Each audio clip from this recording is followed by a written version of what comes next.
आज मैं एक बहुत ही विशिष्ट टॉपिक, इम्पोर्टेंट टॉपिक पे बात करने जा रहा हूँ।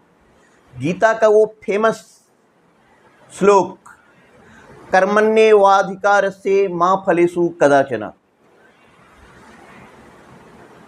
कि आप अपना कर्म करो और फल की चिंता ना करो। और काफ़ी लोगों ने उसको कई तरीके से एक्सप्लेन किया कि you have to write on your work, मतलब आपको अपने कर्म पे तो अधिकार है, बट कर्म का जो प्रतिफल मिलेगा उस पे अधिकार नहीं है। या कुछ लोग बोलते हैं कि नहीं, कर्म करो, फल की चिंता मत करो, या कर्म करते चलो। क्या बिना फल के बारे में सोचे हुए कर्म किया जा सकता है? जरा सोच करके देखना। क्या गीता में सही में जो बात बताई गई उसका यही मतलब है? जरा सोच करके देखो आप।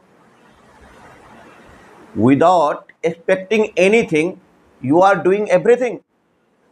बिना कुछ एक्सपेक्ट किए हुए आप सब कुछ करते हुए चले जा रहे हो। क्या भगवान श्री कृष्ण ने गीता में यही बात बताई है? क्या लोग जो स्टेप से उसको एक्सप्लेन कर रहे हैं क्या वो सही है? बिल्कुल नहीं। आप एक बात जान लो कि दुनिया में कोई भी कर्म जो है वो बिना फल की इच्छा के बिना नहीं हो सकती। दुनिया में कोई भी निष्कर्म कर्म नहीं हो सकता। कुछ ना कुछ उसकी फल की आशा, इच्छा, लालसा, चाहत होती ही है।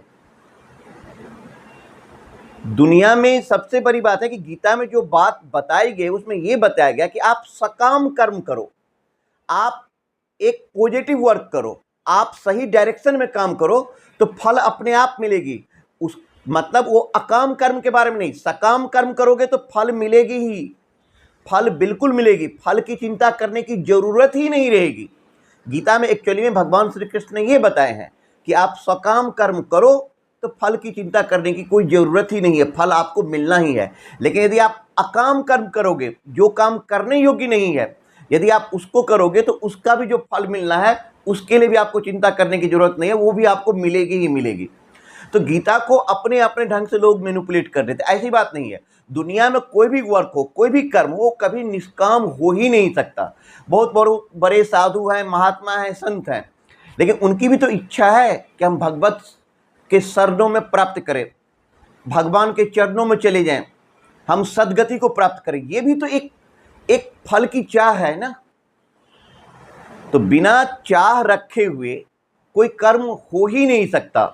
कोई भी कर्म निष्कर्म नहीं हो सकता। कोई भी इंसान हो या